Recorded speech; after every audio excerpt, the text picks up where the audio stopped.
Hey everybody, it's AJ and Evan from Ryder Games. We're here to talk to you today about Detective City of Angels. This is our upcoming game.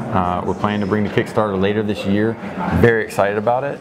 And I'm going to let Evan, he's the designer, talk about how the game works. So, before I do that, I'm just going to show off the cover art.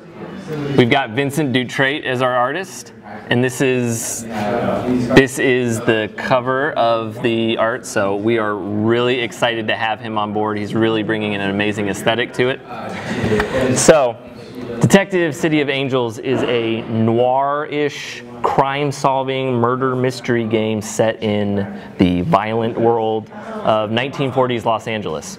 So most of the players will take on the role of detectives. They'll be moving around the city, attempting to solve the crime, which will often be someone's been murdered, someone's been killed, but it could be any number of things. There could be a kidnapping, there could be a bank robbery. And the thing that sets this apart from other murder mystery games is that it's not just pure deduction. It's not like Clue, where you take a bunch of cards and shuffle them and stick them under the board and you don't necessarily feel like you're solving a mystery.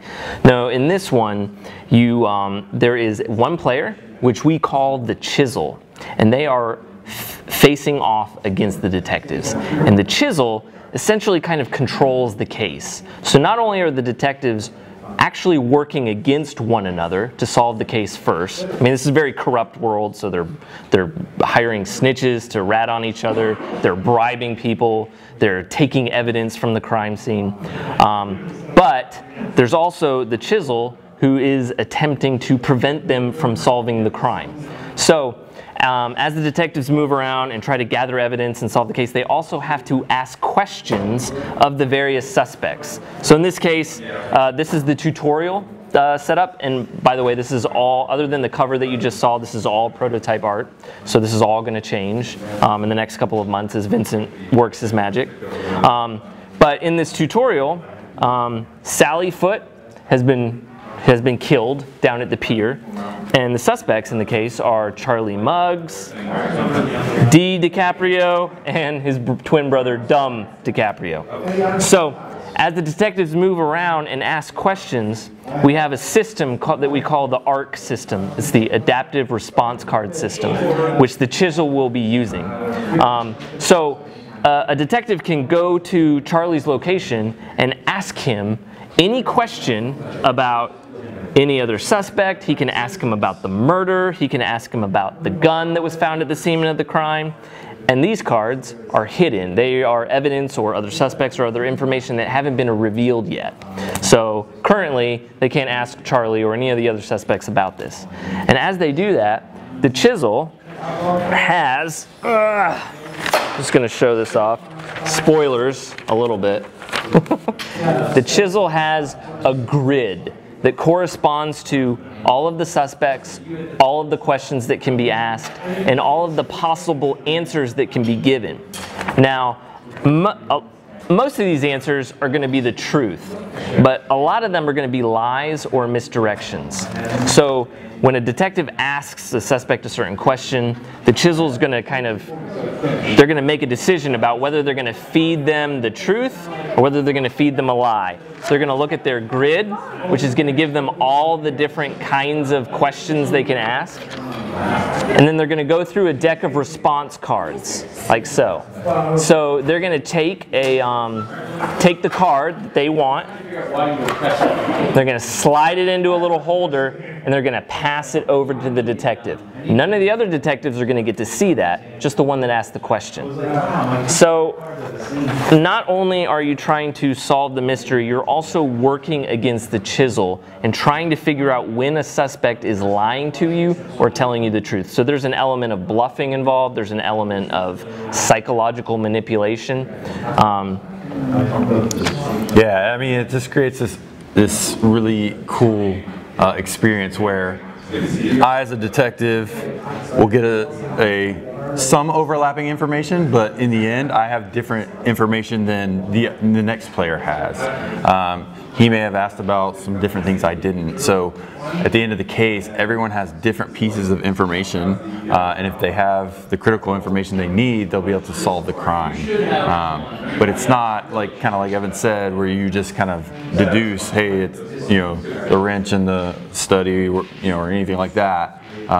You're actually using the clues from what the suspects told you. You're looking at the evidence and figuring out, okay, which weapon here do I think is the actual murder weapon? And like Evan said, I mean, you really feel like you're solving a crime. I loved it since my first play. I mean, it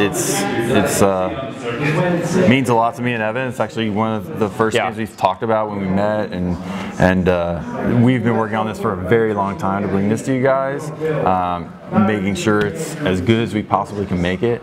And now we're kind of on that final step of the journey, so we're getting really excited, and there's still a lot of work to do, but we're really excited to bring it to you guys. And I know everyone says that their game is a labor of love, but this one really is a labor of love.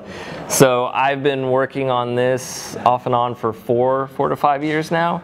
So I poured a lot of thought, a lot of time, a lot of research into it. It's based on the novels of James Ellroy, who wrote the LA Quintet, LA Confidential. It's based on, that's my daughter. Hey, maybe we'll go viral like the CNN thing. Hey, I'm good, sweetie. Hold on. It's also based on Rockstar Games, LA Noire. So I took all of those detective things, the feel of 1940s Los Angeles, and really tried to boil it into a game that really makes you feel like you're actually solving a mystery.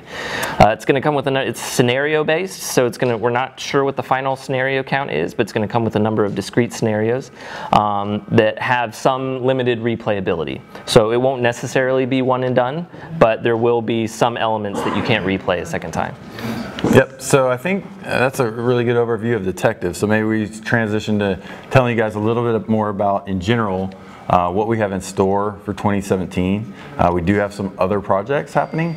So one of them being, we're very excited to announce we're going to do an expansion for Saloon Tycoon known as the Ranch Expansion. So this game's in the final stages of development. We're expecting to bring that to Kickstarter in the next 2 to 3 months. You know, we're very excited about that one. We think that people who love Saloon Tycoon are gonna love this expansion, and it's gonna add things like animals, little animal pieces you can have in your ranch, and building out and developing your ranch, adding a bunkhouse and getting ranch hands and all this fun stuff that you know, the lovers of the Wild West theme and the mechanics of Saloon Tycoon are really going to enjoy. Introduces cow meeples, horse meeples, water troughs, other characters, other building tiles, a whole nother board. And the really cool thing is that we've got the big Saloon Tycoon boards. Well, the ranch expansion butts up right next to it and creates an even bigger area for you to build on. Yep. So very excited about that. We're already working on Abductor Pack 8 for Hostage Negotiator. So Crime Wave is we're going through the production process. That's going to be hitting store shelves, you know, sometime this summer. So we're fast following that with a new Abductor Pack designed by lead playtester for Crime Wave named Mike Martins. That one's going to feature a patient in a rehab facility that gets these bad migraine headaches, and he's decided he can't take it anymore, and he's taking hostages and just wants to get out of the situation. So it's going to add, like all the other packs, some new dynamics. You know, for our great Hostage Negotiator fans, it's gonna be another one for you guys to really dig into and enjoy. Yep. And do you want to maybe say a few things about the Big Score? Oh yeah. So another game we have coming up is called The Big Score. If you notice, we kind of like thematic games at our company. So it's a heist where 2 to 5 really nasty criminals are going to be trying to collaborate, even though they hate each other, on certain jobs. They're going to be knocking over ATMs, banks, warehouses, the factory down by the water, all that kind of stuff. They're going to be working together to try to rob those places and take money. But then at the very end, they're going to go in for the big score. There's a vault that has a ton of money in it. So they're going to all go in together, and that's when the game shifts from what becomes a card drafting part in the first game. They're drafting henchmen, wheelmen, hackers, con men. Yep. Different minions essentially to go on the jobs. But then it shifts to a press your luck element when the big score happens. They all go into the vault, everybody reaches into a bag, they're hoping to pull money out, but they might pull a cop out. And once a certain number of cops hit the vault, then everybody who's left in the vault is busted and all their money gets taken away. So you're trying to gather as much money as you can on the front end, working together with the people you're actually trying to compete against. But at the very end, you're also trying to grab as much money as you can out of the bag before the cops come and choose just the right moment to take off out of the vault before the cops descend and everybody who's left gets busted and they don't got nothing. Yeah, and I'd say loosely working together in the first half because there's some things you can do to, it's like, hey, do I want to work with someone this round? And the next round you may go, do something to maybe help yourself but not help anyone else. So that one we're really excited about. It's a family weight game. We think it's going to be able to reach a wide audience. It's almost like playing an Ocean's 11 movie out on the table. So and it comes from first-time designers Chase Williams and Jason Lowry. So. Yes, absolutely, and we're really excited to be working with those guys.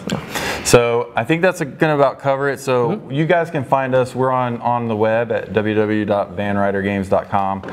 We're on Twitter at VanRyderGames, and for those out there on Board Game Geek, you can find me as Van Ryder Games, and Evan, you want as whatever, you don't need to find him. I'll get you to him.